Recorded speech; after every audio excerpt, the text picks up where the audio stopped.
নমস্কার। গল্পের বৈঠকে সবাইকে স্বাগত জানাই। আজ এই বৈঠকে এক ভয়ঙ্কর ভূতের গল্প নিয়ে হাজির হয়েছি। গ্রাম বাংলার হাড় হিম করা ভূতের গল্প, এক অভিশপ্ত রাজবাড়ির এক রক্তপিপাসুর গল্প। এই গল্পটি লিখেছেন আধুনিক লেখিকা সায়ন্তনী পততুণ্ড। ওনার জন্ম 31শে জুলাই 1985 সালে। এই 39 বয়সী লেখিকা অজস্র গল্প ও রহস্য উপন্যাস লিখেছেন, যেমন চুপি চুপি আসছে, জলসই, ভোর, বহুরূপী, সর্বনাশিনী, কাল রাত্রি। আমাদের পৃথিবীর বাইরেও এমন একটা জগৎ আছে যা চামড়ার চোখ দিয়ে দেখতে পায় না। সেই জগতে বাস করে এমন সব প্রাণী যাদের কোনো দয়া মায়া কিচ্ছু নেই, শুধু তারা রক্ত পিপাসু পিশাচ। তেমনই এক পিশাচের গল্প আজ এই বৈঠকে নিয়ে এসেছি। এক অখ্যাত এক রাজবাড়ির কুখ্যাত পিশাচের গল্প। তাই চলুন দেরি না করে শুরু করা যাক আজকের গল্প, সায়ন্তনী পততুণ্ডের কলমে তৃষ্ণা, দ্য থার্স্ট।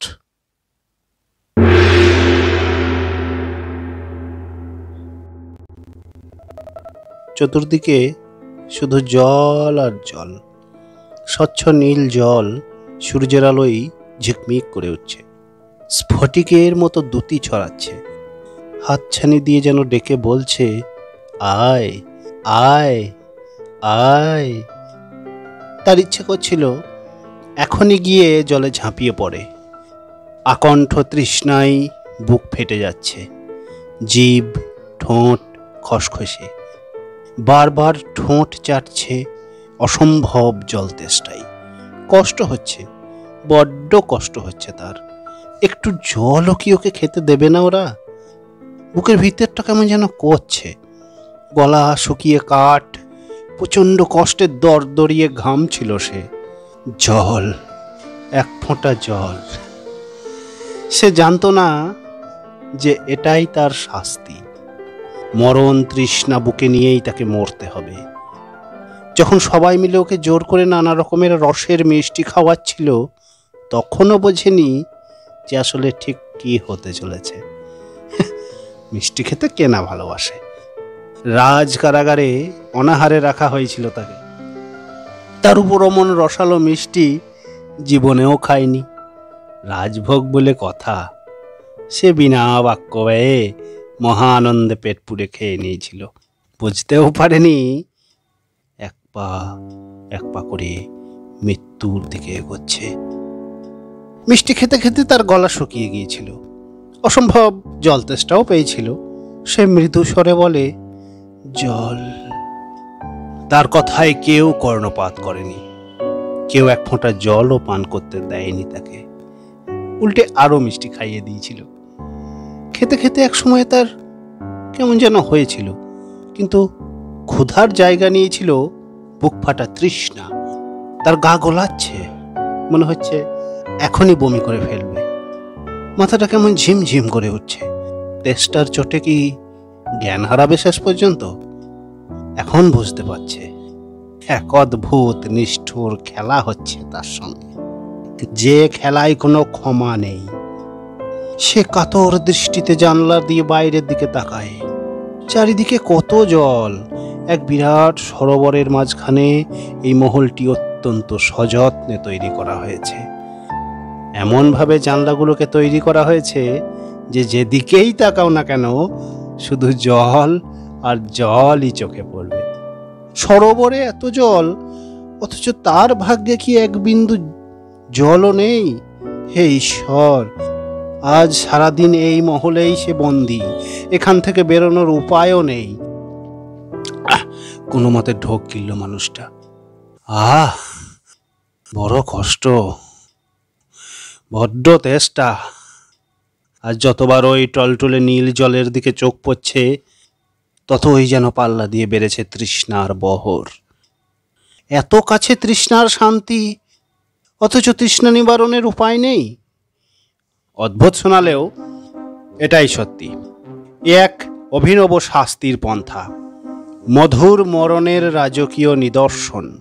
রাজা প্রতাপ বর্মার নির্দেশে এই মহল গড়ে তোলা হয়েছিল। উদ্দেশ্য একটাই, মৃত্যুদণ্ডকে আরো সূক্ষ্ম, আরো নিখুঁত, আরো ভয়ঙ্কর করে তোলা। মৃত্যুদণ্ডপ্রাপ্ত আসামিকে প্রথমে পেট পুড়ে মিষ্টি খাওয়ানো হয়। মিষ্টির চটচটে রস মুখ, জিভ এবং কণ্ঠনালীতে আঠার মতো আটকে যায়। ফলস্বরূপ আসামির জল তেষ্টা পায়, কিন্তু না, এক ফোঁটাও জল দেওয়া যাবে না তাকে। এটাই এই শাস্তির নিয়ম। বরং তৃষ্ণার্ত লোকটিকে বন্দি করে রাখতে হবে এই জলমহলে। এক বিন্দু জলের জন্য ছটপট করতে করতে সে দেখবে জানলার বাইরে শান্ত স্নিগ্ধ সরোবরের জল টল টল করছে। হাত বাড়িয়ে এক আঁচলা জল পান করার জন্য তার প্রাণ হাঁকপাক করবে, কিন্তু সেও উপায় নেই। চতুর্দিকে জল, অথচ এক ফোঁটাও তার কপালে নেই। শুধু দেখাই যায়, ছোঁয়া যায় না। মানুষটার পার ছিল না, তার সারা শরীর যেন ক্রমশ উত্তপ্ত হয়ে উঠছে। মস্তিষ্ক কাজ করা ছেড়ে দিয়েছে। একটু জল, এক বিন্দু জল। সে হাত দিয়ে স্পর্শ করে মহলের মেঝে। মহল জল বেষ্টিত হওয়ার দরুন মেঝেটা ঠান্ডা। নিরুপায় হয়ে জিভ দিয়ে মেঝের শীতলতা শুষে নিতে চাই। ঠান্ডা পাথর তৃষ্ণার্ত মানুষটিকে কোনো রকম আরামই দিতে পারে না। তবু পাগলের মতো সে মেঝে চাটতে থাকে। যদি এক মুহূর্তের জন্য হলেও একটু শান্তি পাওয়া যায়, যদি এই সামান্য ভিজে ভিজে শীতল মেঝে তার বুক ফাটা তেষ্টার উপশম ঘটাতে পারে। জল, জল, জল। সে পাগলের মতো মাটি চাঁটতে চাঁটতে বুক ফাটা হাহাকার করে বলে, আমায় একটু জল দাও গো। তার কাতর অনুনয় প্রহরীদের কানে পৌঁছলো ঠিকই, কিন্তু তাদেরও কিছু করার নেই। রাজার আদেশ অক্ষরে অক্ষরে পালন করাই তাদের কর্তব্য। এমন অনেক কান্না, অনেক হাহাকার শুনে তারা অভ্যস্ত। অনেক মানুষকে তারা অন্ধকূপে মাথা খুঁটে খুঁটে মরতে দেখেছে। অনেককে মত্ত হাতির পায়ের তলায় পিষে যেতে দেখেছে। রাজার দন্দাদেশে কারো মাথা কেটে নিয়েছে, তো কাউকে অত্যাচার করে মেরেছে, কিন্তু কখনোই তাদের হৃদয় বিচলিত হয়নি। আজও হলো না। অসহায় মানুষটির কান্নায় হয়তো পাথরেরও বুক ফাটত, অথচ প্রহরীদের লৌহ কঠিন নির্লিপ্ত মুখে একটি ভাঁজও পড়ল না।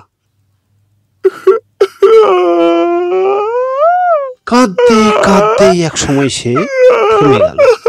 আর কাঁদতে পারছে না, গলা দিয়ে একটা শব্দও তার বেরোচ্ছে না। বুকের ভেতরে তৃষ্ণার দানব দাপিয়ে মারছে। মনে হচ্ছে বুকটা বুঝি এবার ফেটেই যাবে।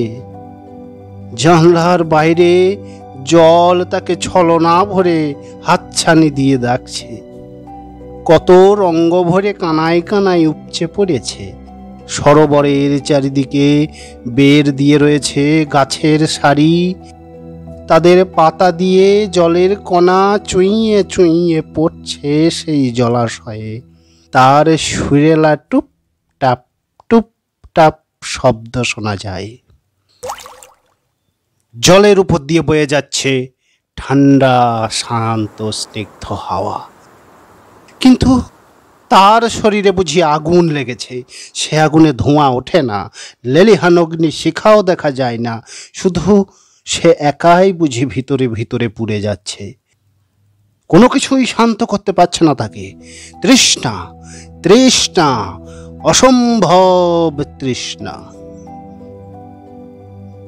প্রহরীরা জানে লোকটার বেশিক্ষণ টিকবে না, কেউই টেকে না।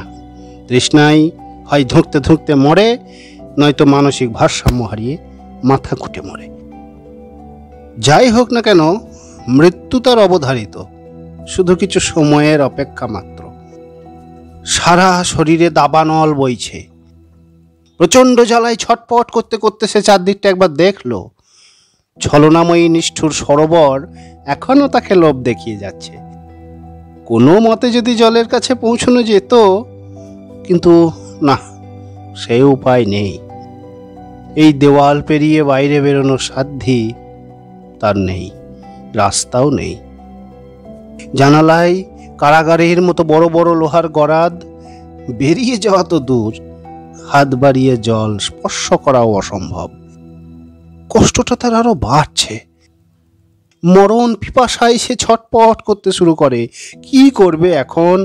মরিয়া হয়ে উন্মত্তের মতো জানলার গরাদে মাথা ঠুকতে শুরু করলো। যদি কোনোভাবে লোহার গরাদ ভাঙা যায়, যদি কোনোভাবে অসম্ভবকে সম্ভব করা যায়, যদি কোনোভাবে জলের কাছে পৌঁছানো যায়। জল, জল, জল, কোনো মতে শব্দটা উচ্চারণ করলো মানুষটা। পাগলের মতো জোরে জোরে লোহার গরাদে মাথা ঠুকছে আর বিড় করে বলছে, জল, জল, জল। যে করেই হোক এই গরাদ তাকে ভাঙতেই হবে। শরীর তার অবসন্ন হয়ে আসছে, চোখ ঝাপসা হয়ে আসছে, ঠিকমতো শ্বাসও টানতে পারছে না। তবু অদ্ভুত জেদে লোহার শিকগুলোয় আঘাত করে চলেছে। ক্রমাগত আঘাতে জোর বাড়ছে, জোরে, আরো জোরে, আরো আরো বেশি জোরে। একটা ভোঁতা ধাতব শব্দ। সঙ্গে সঙ্গে মাথায় একটা প্রবল যন্ত্রণা অনুভব করলো সে। মুহূর্তের মধ্যে একটা গরম তরল কপাল বেয়ে চুইয়ে চুইয়ে গড়িয়ে পড়ল। নাক বেয়ে টপ করে পড়ল ঠোঁটের ওপর। মানুষটা সাগ্রহে চেটে নাই তরলটা। একটা অদ্ভুত স্বাদ, নোনতা, কিন্তু এই মুহূর্তে স্বাদটা ভালো লাগছে। জল না হোক, এই তরল তো আছে। তার তৃষ্ণা নিবৃত্ত করার উপাদান এই তো তার নিজের শরীরেই উপস্থিত। তবে এত এত জল জল করে মরছে কেন সে? সে পাগলের মতো হেসে উঠল। তারপর আরো দ্বিগুণ উৎসাহে মাথা ঠুকতে শুরু করলো দেওয়ালে। বেশ কিছুক্ষণ সব নীরব। লোকটার নাড়াচাড়ার শব্দ নেই, কান্নার আওয়াজও আর ভেসে আসছে না। খানিকক্ষণ আগেই তার কাতর কণ্ঠস্বর শোনা গিয়েছে, কিন্তু এখন সব চুপচাপ। প্রহরীরা সকৌতূহলে ভেতরে এসে যা দেখল তাতে তারা স্তম্ভিত। মহলের দেওয়ালগুলো যেন রক্তে স্নান করছে, মেঝে রক্তে ভেসে যাচ্ছে। তারই মধ্যেই পড়ে রয়েছে হতভাগ্য মানুষটির নিথর দেহ। তার হাতের কবজিতে গভীর ক্ষত, যেন কেউ কামড়ে এক খাবলা মাংস তুলে নিয়েছে। দাঁত দিয়ে হাতের শিরা কেটে দিয়েছে। মৃতদেহের মুখ, ঠোঁট রক্তে লাল হয়ে আছে। রক্তাক্ত জিভ বাইরে বেরিয়ে আছে। যতটা সম্ভব রক্ত পেরেছে চেটে চেটে খেয়েছে সে। প্রহরীদের বুঝতে অসুবিধে হয় না যে আসলে ঘটনাটা কি ঘটেছিল। তৃষ্ণার্ত মানুষটি নিজের রক্ত পান করেই তার অদম্য পিপাসা মেটাতে গিয়েছিল।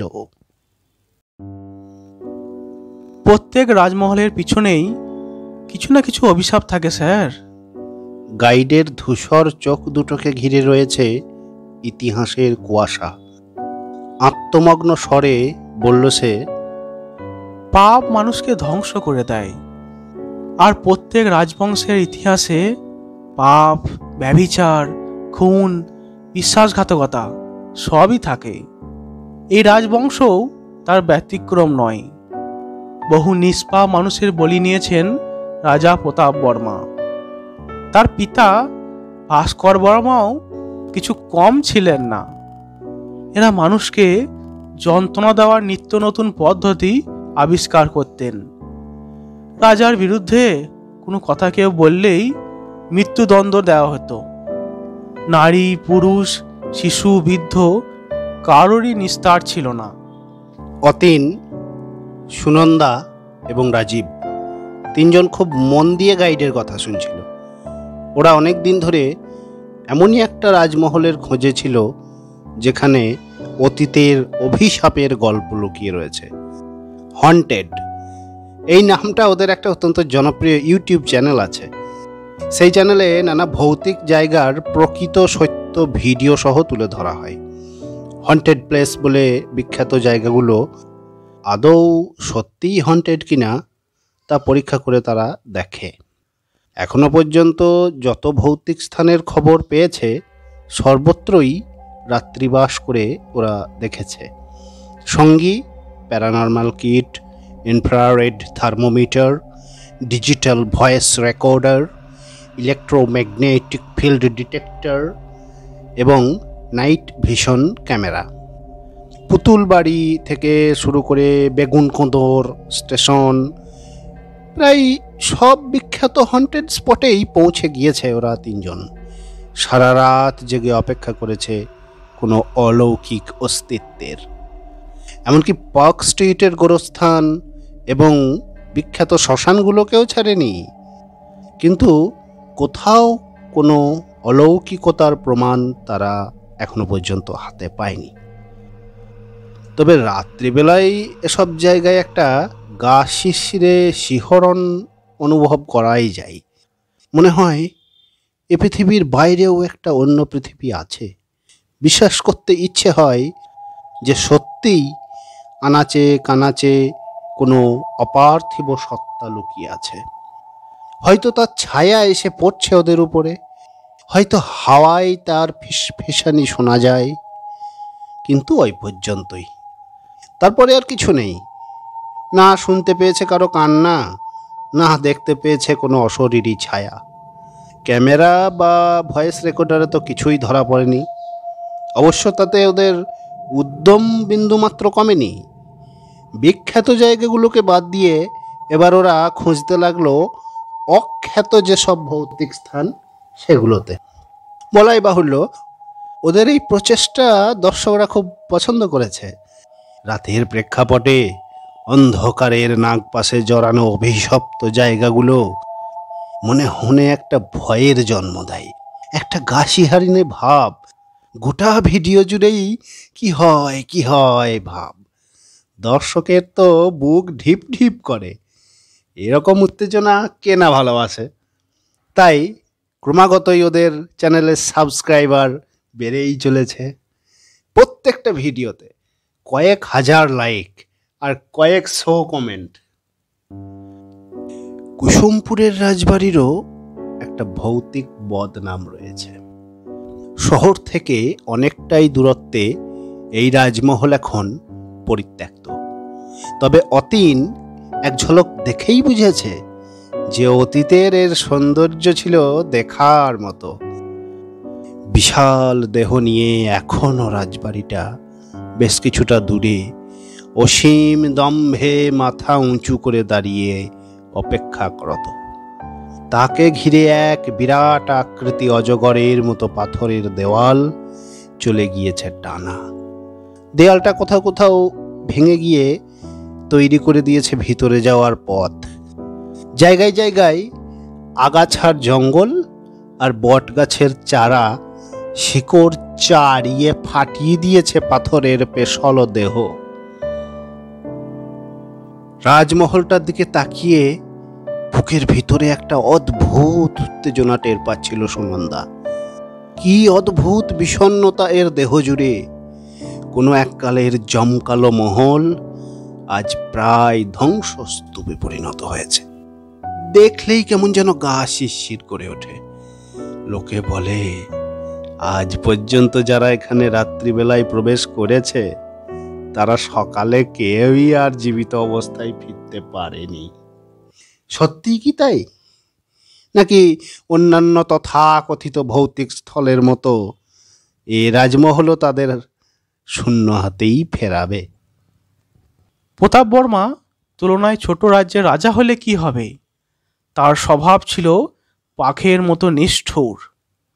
কথায় কথায় হাতে মাথা কাটতেন। চরিত্রও ছিল সেরকম। নর্তকীদের পেছনে দেদার পয়সা খরচ করতেন। ঘরে একাধিক স্ত্রী ছিল। ও ছিল প্রচুর পরিমাণে অঙ্কশায়িনী রূপসী দাসী, কিন্তু তাতেও তার শান্তি নেই। পথে ঘাটে যেখানেই সুন্দরী রমণী দেখতেন তুলে আনতেন। রাজার ইচ্ছার বিরুদ্ধে যাওয়ার ক্ষমতা কারোরই ছিল না। যারা প্রতিবাদ করত তাদের হয় খুঁজে পাওয়া যেত না, না হলে তাদের লাশ পাওয়া যেত। বলতে বলতেই বেশ খানিকটা এগিয়ে গিয়েছে গাইড। পাথরের দেওয়ালের এক পেছে মহলে ঢোকার বিরাট গেট। আধুনিক দরজা নয়, বরং বিশাল আকৃতি লোহার গেট। দরজায় লোহার তীক্ষ্ণ স্পাইক লাগানো। এমন স্পাইক বহু দুর্গে দেখেছে রাজীব। মূলত রাজ্যে শত্রুপক্ষের আক্রমণ হলে যাতে হাতির মাথার ধাক্কায় গড়ের দরাজ না খোলা যায়, সেই জন্যই এমন ব্যবস্থা। সে ভিডিও ক্যামেরা তুলে ধরে শ্যুট করতে শুরু করলো। একটু আগে গাইডের বলা সব কথাই ভিডিও ক্যামেরায় তুলে রেখেছে। এখনো গাইডকেই অনুসরণ করতে লাগলো। দর্শকরা ভৌতিক জায়গার ইতিহাস শুনতে খুব ভালোবাসে। প্রতাপ বর্মার কনিষ্ঠা মহিষী ইন্দুমতি অত্যন্ত সুন্দরী নারী ছিলেন, কিন্তু প্রতাপ বর্মার লালসা ও ব্যভিচার ছিল আকাশচুম্বী। এক নারীতে সন্তুষ্ট থাকার লোক তিনি ছিলেন না। ফলস্বরূপ ইন্দুমতির কপালে লেখা ছিল শুধু অবহেলা। রাতের পর রাত দাসেরা তাকে শৃঙ্গার করিয়ে দিতেন, কিন্তু সে শৃঙ্গার বৃথাই। প্রতাপ বর্মা তখন পড়ে থাকতেন কোনো অন্য নারীর কাছে। ইন্দুমতির জীবনে বিলাস পোষণের অভাব ছিল না। নিত্য নতুন বস্ত্র, রত্ন, অলঙ্কার তিনি পেতেন ঠিকই, কিন্তু স্বামী নামের রত্নটি দেখা পাওয়া ছিল দুর্লভ। বলতে বলতেই একটা দীর্ঘ শ্বাস ছাড়ল গাইড। সেই ফাঁকেই তার জীবনে ঢুকে পড়ল এক সুদর্শন সহিস। উপস্থিত তিনজনই সচকিত হয়ে উঠল। এবার সম্ভবত কোনো কলঙ্কময় ইতিহাসের অধ্যায় খুলতে চলেছে। আর কেচ্ছা কে না পছন্দ করে? রাজমহিষীদের জীবনে প্রেমিক থাকা খুব অস্বাভাবিক কিছু নয়। বিদেশে তো এরকম বহু নিদর্শনই আছে, আর ভারতে অবশ্য তার উদাহরণ খুবই কমই। বরং এদেশে রানীদের সতীত্বের কথা খুব বেশি প্রচলিত। সতী হওয়া ও জওহর প্রথাই তার জ্বলন্ত নিদর্শন। তবু কখনো কখনো দু চারটে ব্যতিক্রমের কথাও কানে আসে। এখানে তেমনই কিছু ব্যতিক্রমী মশলার সন্ধান পাওয়া গিয়েছে। সহিসের সঙ্গে রানীর প্রেম? এতক্ষণে মুখ খুলল সুনন্দা।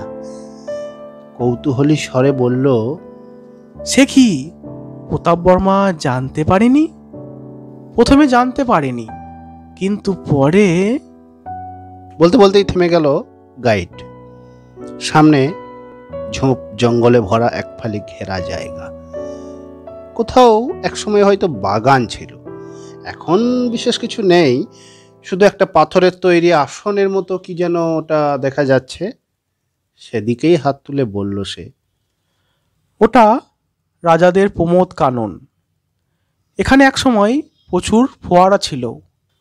দুদিক দিয়ে অজস্র ফোয়ারা ঘিরে থাকতো এই বিশ্রামস্থল। অপূর্ব সুন্দর বাগানও ছিল। রানীরা এখানে দাসীদের সঙ্গে পাশা খেলতেন, কিংবা নিজেদের পোষা হরিণ, ময়ূর, খরগোশের সঙ্গে খেলা করতেন, পায়রা ওড়াতেন। রাজারা রানীদের সঙ্গে সময় কাটাতে বা বিশ্রাম নিতে আসতেন। এখন অবশ্য সব ভেঙে গেছে, বিশেষ কিছুই নেই। বিশেষ কিছু যে নেই তা তো দেখতেই পাচ্ছি। অতীন ফিস ফিস করে সুনন্দাকে বলে, এটা যদি বাগান না বলে হাতিশালা বললেও চালিয়ে দিত। তাও বিশ্বাস করা ছাড়া উপায় ছিল না। রাজীবের কানে কথাটা যেতেই সে হেসে ফেলল। মৃদুস্বরে গাইডকে বলল, আমরা তো ঢোকার পথেই রাজমহল তো দেখতে পেয়েছিলাম। কিন্তু এখন এত ঘুরে যাচ্ছি কেন? যাওয়ার রাস্তাটা একটু ঘুরপথেই। আগে দুদিকে টানা বাগান ছিল, এখন তো সব শেষই হয়ে গেছে। গাইড একটু হাসলো। রাজারা এই রাস্তা দিয়েই ঘোড়ায় চড়ে যেতেন, এখন আমরা যাচ্ছি। শুধু ঘোড়াটাই নেই, এই যা। রাজীব ভিডিও ক্যামেরাটাকে চারদিকে একবার ঘুরিয়ে নিল। আশ্চর্যজনকভাবে এই মহলের চারপাশে কোনো জনবসতি নেই, চারদিক ফাঁকা। কাছে পিঠে একটা বাড়িও দেখা যায় না, নেই কোনো দোকানপাটও। গাইডকে বিষয়ে জিজ্ঞাসা করতেই সে বলল, এখানে কোনো বাড়ি দেখতে পাবেন না। আগে লোক থাকার চেষ্টা করেছিল, মহলের কাছাকাছি বাড়িও বানিয়েছিল, কিন্তু টিকতে পারেনি। কেন? সুনন্দা কৌতূহলী। তার দিকে এক ঝলক তাকিয়ে গাইড উত্তর দেয়, এমনিতে দিনের বেলায় কোনো সমস্যা হতো না, কিন্তু রাত নামতে না নামতেই মহল থেকে নানা রকম শব্দ শোনা যেত। কখনো ঘুঙুরের আওয়াজ, কখনো ঘোড়ার খুঁড়ের শব্দ, আবার কখনো বা কোনো প্রাণীর রক্ত জল করা গর্জন। কেউ কেউ তো আবার তীব্র চিৎকারও শুনতে পেয়েছে। তারপর এক এক করে অঘটন ঘটতে শুরু করলো। অঘটন? সুনন্দার ভ্রুতে সামান্য ভাঁজ পড়ল। কি রকম? প্রতি মাসে একটা না একটা অস্বাভাবিক মৃত্যু ঘটতে লাগলো। সে উত্তর দেয়, একটা বাচ্চা ছেলে ছাদে ঘুরে ওড়াচ্ছিল, কোথাও কিছু নেই। হঠাৎ করে ছাদ থেকে পড়ে গিয়ে মারা গেল। তার দেহটা যখন পাওয়া গেল, তখন দেখে মনে হলো এক ফোঁটা রক্তও তার শরীরে নেই। একজন বয়স্ক লোকের মৃতদেহ পাওয়া গেল রাস্তায়। কোনো বন্য জন্তু তাকে প্রায় ছিঁড়ে খেয়েছে। জায়গায় জায়গায় কামড়ানোর দাগ, মাংস খুবলে নেওয়া হয়েছে। অতিরিক্ত রক্তক্ষরণে তার মৃত্যু হয়েছে। কিন্তু যেখানে সে পড়েছিল সেখানে আশেপাশে এক বিন্দুও রক্ত নেই। অনেক খুঁজেও এই অঞ্চলে কোনো বন্য প্রাণী পাওয়া গেল না। এক তরতাজা যুবতী হঠাৎ করেই রক্ত শূন্যতায় মারা গেল। স্বাস্থ্যবতী মেয়েটির রক্ত শূন্যতা কি করে হলো, কবেই বা হলো, তা কেউ জানে না। তার কিছুদিন পরই একটা গোটা পরিবারের মৃত্যু হলো। তাদের গলার নলি কেটে দিয়ে কেউ খুন করেছিল। তাদের সবার দেহ ছিল রক্ত শূন্য, কিন্তু খুনি ধরা পড়ল না। এমন করেই একের পর এক মানুষ মারা যাচ্ছিল।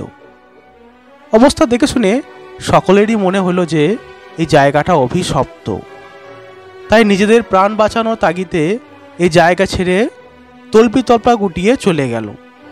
তারপর থেকে গোটা এলাকাটা ফাঁকাই পড়ে রয়েছে, আর কারো সাহস হয়নি এখানে এসে থাকার। ইনফ্যাক্ট এই মহলের 5 কিলোমিটারের মধ্যে আপনি কোথাও বাড়ি বা জনবসতি দেখতে পাবেন না। সুনন্দা একটু অধৈর্য হয়ে পড়েছিল।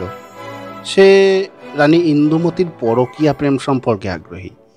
তার ফলাফল কি হয়েছিল সেটা জানার উৎসাহ তার রয়েছে। ওদিকে গাইডটি এমন মুখরোচক গল্প ছেড়ে খুনোখুনি নিয়ে পড়েছে। সে গলা খাঁকারি দিয়ে বলল, বলছি, রানী ইন্দুমতির কি হলো? কি আর হবে? সে আবার প্রসঙ্গে ফিরে এলো। রানী ইন্দুমতিকে ভালোবাসার বা আদর সোহাগ করার সময় প্রতাপবর্মা ছিল না। তিনি অন্য নারীদের সঙ্গে ফুর্তি করতে ব্যস্ত। ইন্দুমতি রানীদের মধ্যে সর্বকনিষ্ঠা ছিলেন। কাঁচা বয়স, কচি বয়স, খুব অভিমানীও ছিলেন। তাই তিনিও ঠিক করলেন রাজাকে পাত্তা দেবেন না, এমনকি তার মহলেও ঢুকতে দেবেন না। রাজার অবশ্য তা নিয়ে বিশেষ মাথা ব্যথা ছিল না। তিনি বারাঙ্গনাদের নিয়ে দিব্যি দিন কাটাচ্ছিলেন। ইন্দুমতির কথা হয়তো তার মনেও পড়ত না। এ অবধি সব ঠিকই ছিল। হঠাৎই অশ্বশালার বুড়ো সহিস অসুস্থ হয়ে পড়ল। তার বয়স হয়েছে, টকবকে ঘোড়াদের সামাল দেওয়া তার সমস্তের মধ্যে ছিল না। তাই তার জায়গায় বহাল হলো নতুন সহিসের। বয়সে তরুণ, মজবুত পুরুষালী গড়ন আর ভারী হাসি খুশি মুখ। তার হাতে যেন জাদু ছিল। দুর্দান্ত দামাল ঘোড়াদের বশে আনতে তার জুড়ি ছিল না। অন্য ঘোড়াকে কয়েক মিনিটের মধ্যেই সে বাধ্য করে ফেলত। রাজা তার কাজ দেখে ভারী খুশি হলেন। ছেলেটা শিকারও ছিল সিদ্ধহস্ত। রাজা তাকে নিজের শিকার সঙ্গী করে নিলেন। বলতে বলতেই একটা দীর্ঘ শ্বাস ছাড়ল সে। ততক্ষণে ওরা অনেকখানি ভিতরে ঢুকে এসেছে। সামনে একটা বড় জলাশয়। বহুদিনের অযত্নে জলের রং ঘোলাটে হয়ে গিয়েছে। সবুজ কচুরিপানায় আচ্ছন্ন জলাশয়ের মাঝখানে একটা ভাঙাচোরা মহল দাঁড়িয়ে রয়েছে। মহলটার দিকে তাকাতেই আবার সেই গা শিরশিরে অনুভূতি। জায়গায় জায়গায় পলেস্তারা খসে গিয়ে হাড় পাঁজর সব বেরিয়ে পড়েছে। বড় বড় জানলায় লোহার মোটা মোটা গড়াত দেওয়া। ভিতরে এক রাশ কালো অন্ধকার, যেন শিকারের অপেক্ষায় ওঁত পেতে আছে। সুনন্দার অদ্ভুত লাগছিল।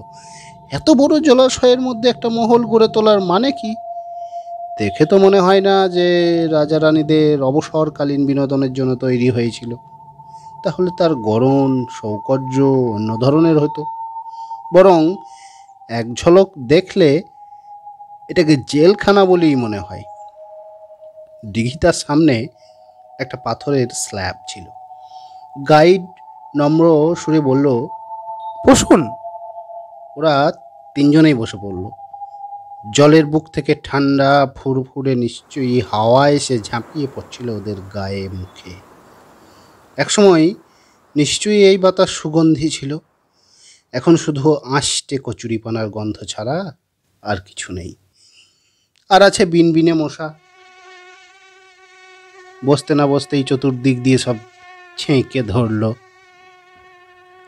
সময় কাটানোর জন্য রানী ইন্দুমতি অশ্বারোহণ শিখেছিলেন।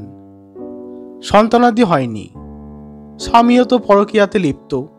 কিছু তো করতে হবে। অগত্যা ঘোড়ায় চড়া শিখতে লাগলেন। প্রথম দিকে রাজা বাধা দিলেও পরে মেনে নিলেন। আর সেই হলো কাল। গাইড একটু চুপ করল। তার ধূসর চোখ দুটোই অন্যমনস্কতা। কিছুক্ষণ চুপ করে থেকে আবার বলল, ইন্দুমতির সঙ্গে দেখা হলো সেই সহিসে। চার চোখ মিলন ঘটল। রূপসী ইন্দুমতিকে দেখে সহিস বিহল। এমন সুন্দরী নারী সে জীবনেও দেখেনি। কাঁচের মতো স্বচ্ছ তার দেহ। সারা শরীর যেন মার্বেল পাথরের মতো মসৃণ। মেঘের মতো একরাশ কোকড়ানো চুল কোমর ছাপিয়ে ঝাঁপিয়ে পড়েছে। টানাটানা দুই চোখে সারল্য আর কৌতুক ঝিকমিক করছে। গোলাপের পাপড়ির মতো টুকটুকে লাল ঠোঁট। মুখশ্রী দেখলে মনে হয় কোনো মানবী নয়, বরং কোনো প্রেমের দেবী দাঁড়িয়ে রয়েছে সামনে। আর কি অনিন্দ্য সুন্দর তার দেহ শৈঠব। সহিস সেই অপূর্ব নারীমূর্তির দিক থেকে চোখ ফেরাতে পারছিল না। বলতে বলতেই তার মুখে হালকা হাসি ভেসে ওঠে। ইন্দুমতিও দেখলেন সহিসের পুরুষালী সুঠাম গড়ন, চওড়া বুক, চওড়া কবজি। বহুদিন পুরুষাঙ্গ তিনি পাননি। রাজা প্রতাপ বর্মা বয়সও তার থেকে অনেকটাই বড় ছিলেন। তাই দেহে মিলনের পাশাপাশি মনের মিলনও কখনো হয়নি। আচমকা এই তরুণকে দেখে মনে হলো, যদি রাজার স্ত্রী না হয়ে এই জোয়ান ছেলেটির স্ত্রী হতেন, তাহলে হয়তো তার কপালে স্বামী সুখ, সন্তান সুখ সবই থাকত। তারপর আগুন আর ঘি পাশাপাশি থাকলে যা হয়। সহিস ইন্দুমতিকে ঘোড়ায় চড়া শেখাত। ইন্দুমতি মন দিয়ে শিখতেন। একটু একটু করে তিনিও অশ্বারোহণে পারদর্শী হয়ে গেলেন। দুজন মিলে ঘোড়ায় চড়ে ঘুরতে বেড়াতেন। প্রথম প্রথম তাদের মধ্যে নির্দোষ বন্ধুত্ব গড়ে উঠল। তারপর আরো গভীর সম্পর্ক। রানী জীবনের একাকিত্বের কথা সহিস বুঝতে পারল। অন্যদিকে রানীর মনও বিদ্রোহী হয়ে ওঠে। তিনি তার মহলে বন্দী হয়ে থাকতে চাইলেন না। এই প্রেমহীন বাৎসল্যহীন কারাগারে তার মন টিকতে চাইছে না কিছুতেই। উভয় পক্ষে মুগ্ধতা তো ছিলই, ফলস্বরূপ যা হওয়ার তাই হলো। রাত্রে সবাই ঘুমিয়ে পড়লে সে চুপি চুপি রানীর মহলে যেত, অথবা রানী সবার অগোচরে লুকিয়ে আসতো তার কাছে।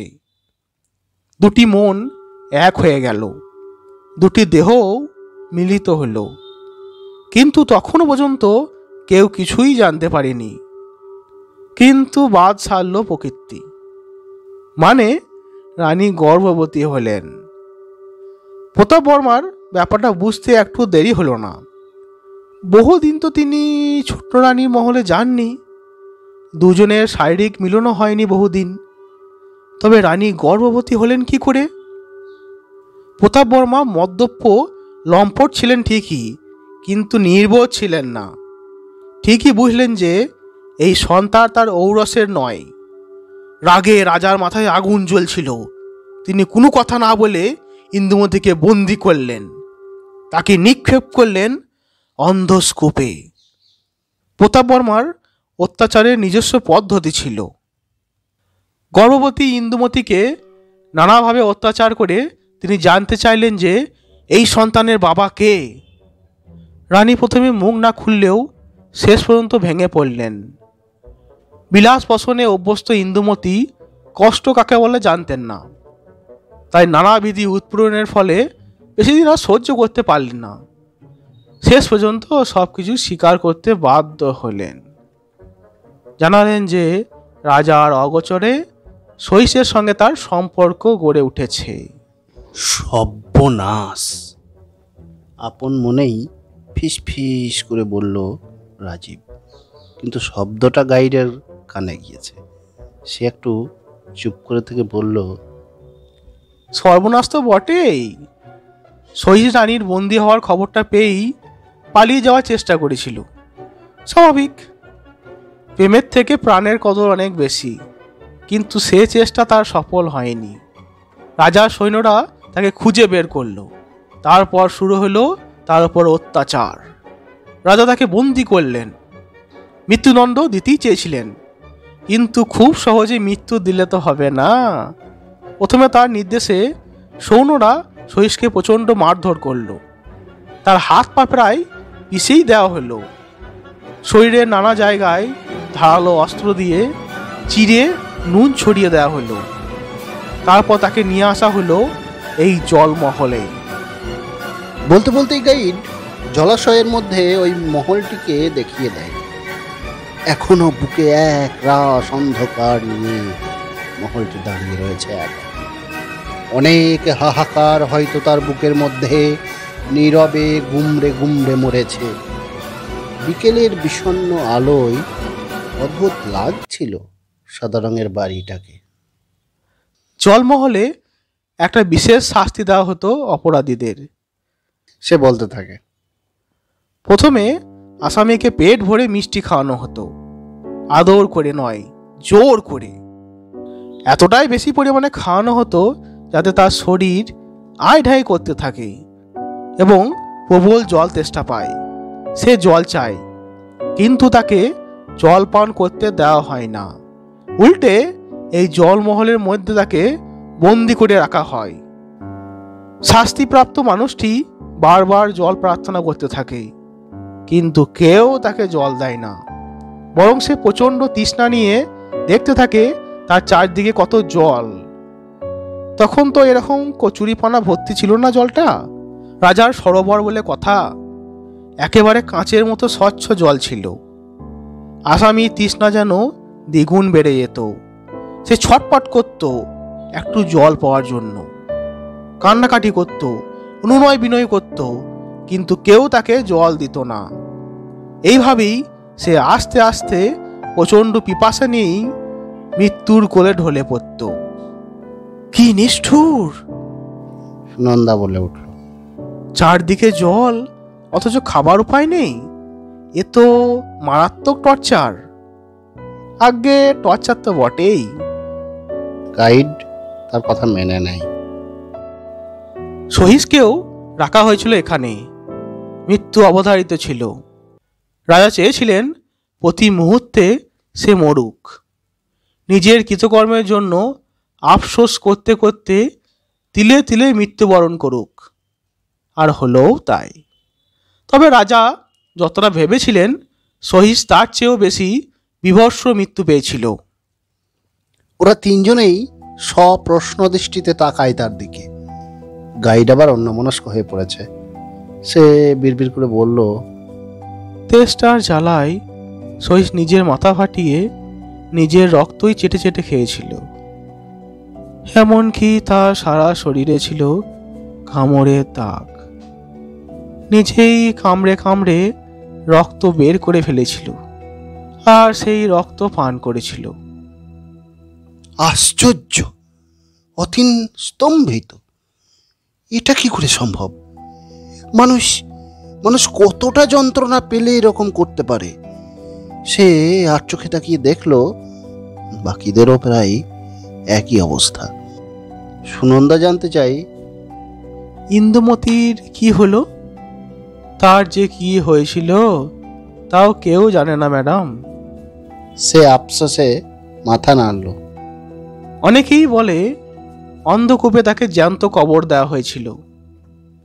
কেউ বলে নিজের হাতেই অসতীর মাথা কেটে নিয়েছিল প্রতাপ বর্মা।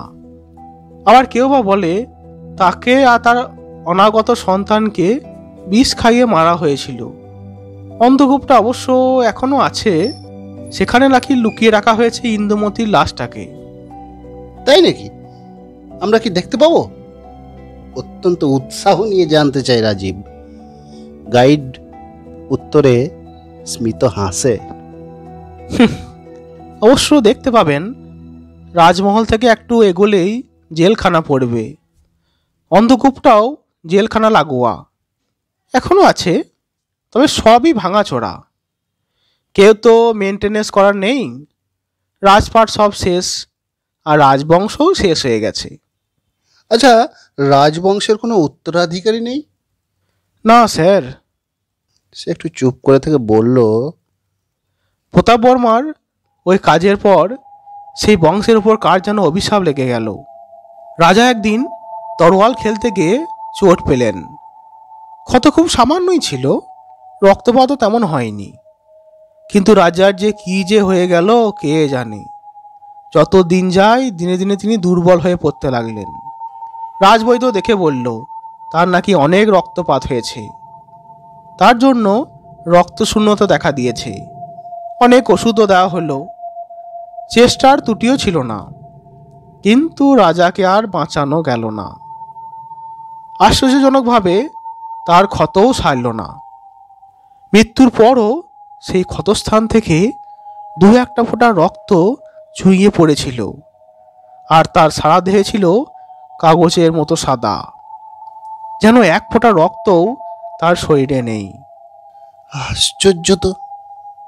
শুধু তাই নয় স্যার, গাইড বলল, প্রতাপ বর্মার জ্যেষ্ঠা মহিষীর গর্ভজাত দুজন পুত্র সন্তান ছিল, কিন্তু একজন ঘোড়া থেকে পড়ে গিয়ে মারা গেল। অন্যজনের অবস্থা হলো অবিকল প্রতাপ বর্মার মতো।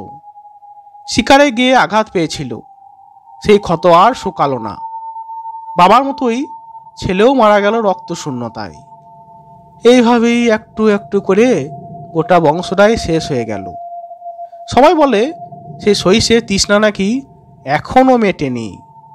নিজের রক্ত পান করে তৃষ্ণা মেটাতে চেয়েছিল সে, কিন্তু পারেনি। মৃত্যুর পর পিশাচ হয়ে সকলের রক্ত পান করে চলেছে। তার এই তৃষ্ণা কোনোদিনও মিটবে না। ধুস, কি যে বলেন! ওই ভূত পিশাচ বলে কোনোদিনই কিছু নেই। তবে এই বংশের সমস্ত উত্তর পুরুষ দুর্ঘটনায় কিংবা রক্তশূন্যতায় মারা যায় কি করে? তোমার কাছে কোনো উত্তর আছে? একজনও রক্ষা পায়নি স্যার। আজ পর্যন্ত ওই মহলে যারা থাকতে চেয়েছে তাদের সঙ্গেও কোনো না কোনো দুর্ঘটনা ঘটেছে। শুধু রক্তপাত আর রক্তপাত। যারা মহলের দেখভাল করত তারাও এক এক করে মারা গিয়েছে। ভয়ের চোটে আর কেউ এই মহলের ছায়া মারায়নি। কিন্তু অ্যাক্সিডেন্টটা তো কোইন্সিডেন্স হতে পারে। আর রক্তশূন্যতাটা হয়তো হেরেডিটরি অ্যানিমিয়া। সচরাচর জেনেটিক অ্যানিমিয়া প্রজন্মের পর প্রজন্ম ধরে চলতে থাকে। এই রাজবংশেও হয়তো রোগটা ছিল। জানি না। গাইড এই উত্তরটাই বিশেষ সন্তুষ্ট হলো না।